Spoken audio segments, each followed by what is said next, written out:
Bom dia, vamos para mais uma aula de Química, hoje com Química 1, volume 2, módulo 9, funções orgânicas. Então, a gente vai ver éter, aldeído e cetona. O que vai ser o éter? O éter é quando a gente olha a cadeia carbônica e a gente observa que tem um heteroátomo, tá? O que é um heteroátomo? É quando a gente tem algo ali no meio dos carbonos diferente de carbono e hidrogênio. Então, nesse caso, um éter é quando a gente tem um oxigênio entre os carbonos, tá? Como a gente pode ver naquela figura 1 ali. Se vocês forem reparar, o éter vai ser quando a gente tem o carbono, a cadeia carbônica dividida por um oxigênio ou mais oxigênios ali no meio. Como é que funciona a sua classificação? Em relação à simetria, ele pode ser simétrico ou assimétrico.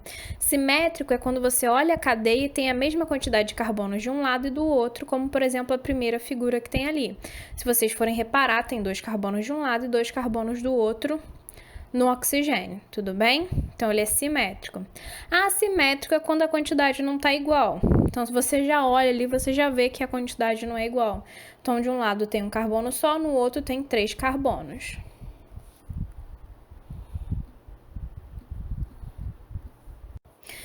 Heteralifático é quando não tem cadeia aromática ligada ao heteroátomo. Então, se você olhar, vai ser só cadeia aberta, tudo bem? Um heteraromático, quando vai ter uma cadeia aromática ligada ao heteroátomo. Então, se você olhar, por exemplo, na segunda figura ali, na figura 2, no segundo composto, você consegue enxergar anéis aromáticos ligados de um lado e do outro da cadeia. E o éter misto é quando a gente possui cadeia aberta e aromática. É a cadeia mista. Então, você tem um lado que tem só uma função aberta e do outro lado a gente tem um anel aromático, uma cadeia fechada, tá?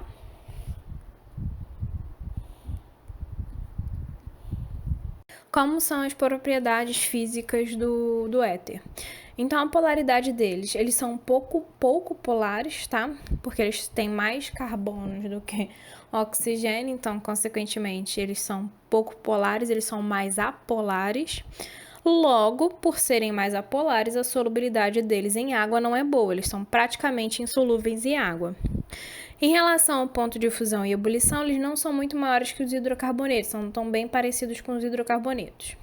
Então, as propriedades químicas dos éteres são altamente inflamáveis, porém, excetuando-se essa reação, são pouco reativos. Então, eles são muito inflamáveis e não são muito reativos, e não são muito de reagir.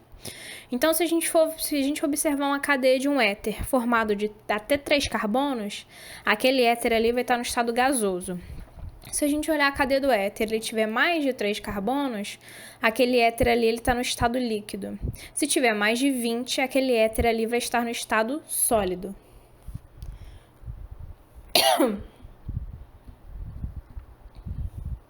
Como funciona a nomenclatura de um éter? Então, a gente tem a nomenclatura da IUPAC e a vulgar.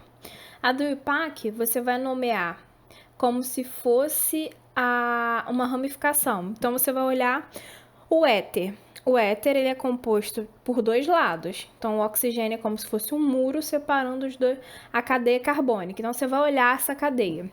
Então, o menor radical, que tem menos carbonos, você vai nomear como se fosse uma ramificação. Você vai colocar o IU mais oxi, tá? Já a maior cadeia, você vai nomear como se fosse um hidrocarboneto normal. Então, por exemplo, olha o exemplo aí do lado. A gente tem um oxigênio. Do lado esquerdo do oxigênio, a gente tem um carbono e do lado direito a gente tem 2 carbonos. Então, a gente começa nomeando pelo prefixo de menor cadeia. Então, ali vai ser met, porque tem um carbono só, e a gente vai colocar oxi, metoxi, tá? Agora, o outro lado. O outro lado a gente vai nomear como se fosse um hidrocarboneto comum. Então, et porque tem 2, an porque é ligação simples e o por causa do hidrocarboneto. Então, vai ficar metoxietano, o nome dessa cadeia. Tudo bem? Agora, o vulgar. Como é que a gente coloca? A gente pode colocar éter mais no menor radical, mais maior radical, mais ico. Então, por exemplo, a gente vai escrever a palavra éter. De um lado tem o menor radical, que é o met, então a gente vai chamar de metil, como se fosse uma ramificação. E do outro lado a gente tem o et, que é a maior cadeia. Então, etílico. Então, éter metil etílico, tá? Então, assim que a gente vai fazer o nome dessa cadeia de éter. Geralmente, nos meus exercícios, eu costumo usar o nome IUPAC, tudo bem? Que seria o nome mundial. O vulgar eu não uso tanto, mas é bom vocês saberem o vulgar, porque às vezes em vestibular acaba caindo o nome vulgar daquela substância.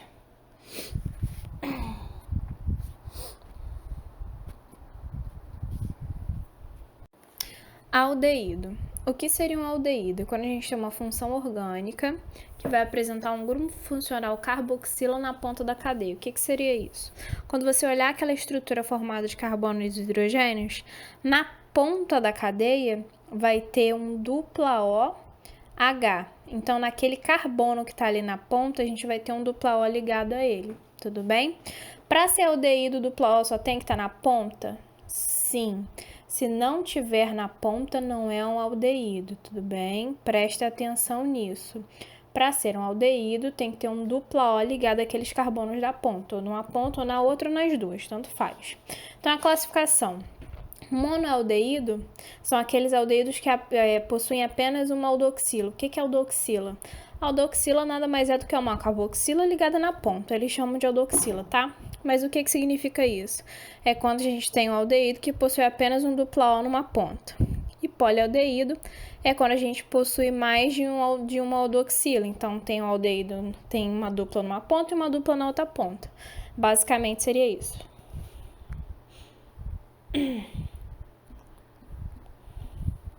Propriedades. Então, a polaridade vai depender muito do tamanho da cadeia. Então, se a gente tem um oxigênio, então esse oxigênio vai ser a parte polar daquela molécula, tudo bem?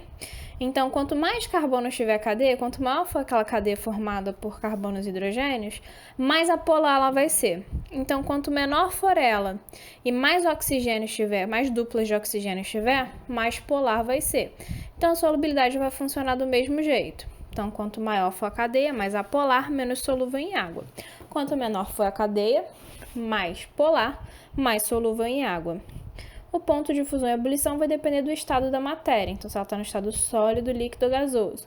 Quando está no estado sólido, o ponto de fusão e de ebulição são maiores do que o do estado líquido e maiores do que o do estado gasoso, e assim por diante. Os aldeídos de cadeia pequena, eles vão ter um odor forte e desagradável, tá? Com o aumento da cadeia, o cheiro fica mais agradável.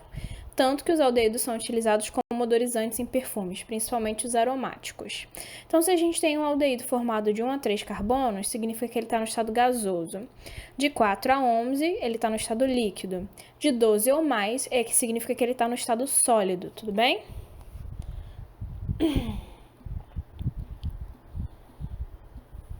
Como funciona a nomenclatura de um aldeído? Então, a gente tem a ramificação, que funciona igual ao dos hidrocarbonetos, e tem a cadeia principal. Então, a gente vai ter o nome IUPAC e vai ter o nome vulgar. Como é que funciona o nome IUPAC?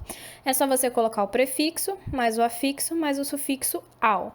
É a mesma coisa do hidrocarboneto, a mesma coisa do álcool. A diferença é que no hidrocarboneto a gente usa o, no álcool a gente usa o ol, e no aldeído a gente vai usar o -al, tudo bem? Que indica que aquilo ali é uma função do aldeído.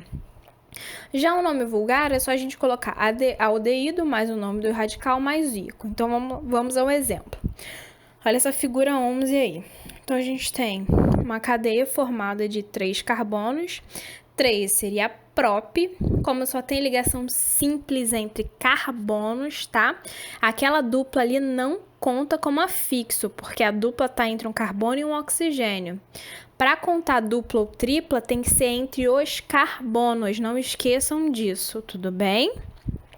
Então, nesse caso, a gente só tem ligação simples, que seria o an, e por ser um aldeído, al. Então, o nome daquela cadeia ali seria propanal. Ou um nome vulgar, que seria aldeído, prop e oico. Aldeído propiônico, tudo bem? Esse seria o nome vulgar.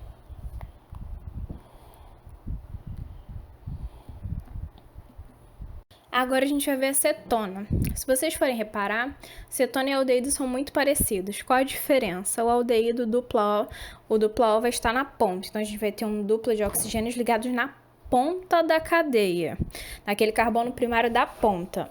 Já na cetona, vai ter que estar no meio da cadeia, tá? Então, para ser aldeído tem que estar na ponta, para ser acetona tem que estar no meio. Então, a classificação em relação à simetria. Então, as cetonas simétricas é quando a gente tem a mesma quantidade de carbono de um lado e do outro. E as assimétricas é quando não tem a mesma quantidade. Então, por exemplo, a figura 13 e 14. Então, se vocês forem olhar 13, tem 2 carbonos de um lado e 2 carbonos do outro. Já a 14, só de você olhar, você já vê que não tem a mesma quantidade de um lado do que do outro. Então, já está assimétrico.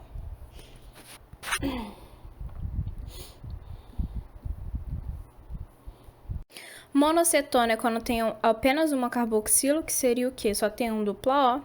Dicetona quando tem 2 dupla Os. Tricetona quando tem 3 dupla Os. E policetona quando tem 4 ou mais dupla Os.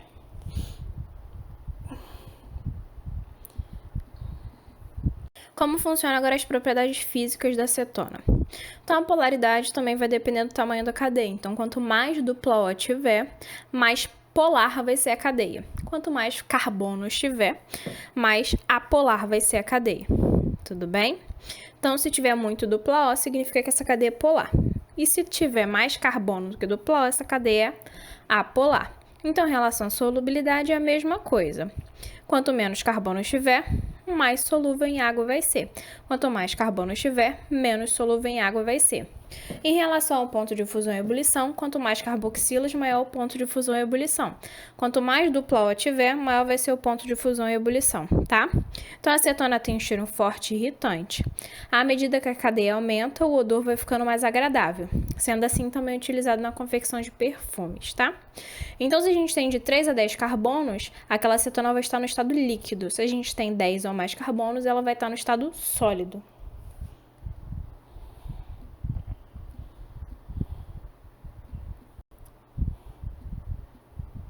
Em relação à nomenclatura, então vamos lá, a gente também tem a nomenclatura IUPAC e a vulgar.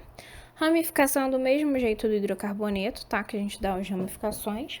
Em relação à cadeia principal da IUPAC, funciona também igual ao hidrocarboneto, igual ao álcool, igual ao aldeído. Então, vai ser prefixo, que indica a quantidade de carbonos, mais o afixo, que indica se a ligação é simples, dupla ou tripla entre os carbonos. A dupla do oxigênio não conta, tudo bem? E o sufixo, que indica que é uma acetona, que seria o ona. Então, no hidrocarboneto a gente usou o O, no álcool a gente usou o OL, no aldeído a gente usou o AL, e agora a gente vai usar o ona para cetona, tá? E o nome vulgar vai ser o menor radical mais o maior radical mais cetona. Então, vamos lá no primeiro exemplo. Então, nesse primeiro exemplo aqui da figura 17, a gente tem uma acetona formada de 3 carbonos. 3 é prop. Como só tem ligação simples, é an. E por ser uma acetona, a gente coloca o ona. Então, o nome dele vai ser propanona. Tudo bem? Olhando aqui de baixo, ó, a gente já tem ramificação, então funciona do mesmo jeito. Então, 3-metil, por ser 7, a gente coloca hex. Desculpa, por ser 6 a gente coloca hex. 5 é a posição onde está a dupla, tá? En, porque tem uma dupla.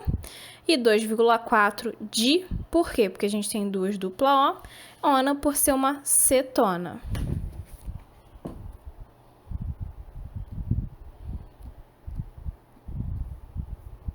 Agora vamos aos exercícios. Questão 7. A vida útil da margarina e de outras gorduras e óleos é prolongada se o ataque do oxigênio às duplas ligações nas cadeias carbônicas puder ser evitado, para que eles não se tornem rançosos. O composto 2-terc-butil-4-metoxifenol, ou mais sucintamente BHA, é um antioxidante, substância que inibe a oxidação, interrompendo a reação em cadeia na qual o oxigênio combina-se com as duplas. A fórmula estrutural do antioxidante BHA, representada a seguir, tem funções orgânicas, então ele quer saber quais funções que estão presentes nesse composto BHA. A gente pode fazer de duas maneiras, ou pelo nome, ok? Ou por visualização. Então, a gente sabe que quando a gente tem um anel aromático ligado a um OH, se chama fenol, tudo bem? E a gente também tem uma outra função ali embaixo, que acabou ficando como uma ramificação, né? Essa função aí embaixo, quando a gente tem um O intercalado entre carbonos, esse O sendo um heteroátomo, é chamada de éter. Então, nessa cadeia, nós temos um fenol e um éter. Então, a resposta seria a letra C. Questão 8. A brasileira, estrutura a seguir, é o corante vermelho extraído do pau-brasil. Nessa substância, podemos encontrar grupos característicos de algumas funções da química orgânica, como... Então, quais são as funções que aparecem? Então, se vocês forem reparar, a gente tem ali um aromático ligado a um OH, que é chamado de fenol. Nós temos também um oxigênio intercalado entre carbonos, que é chamado de éter.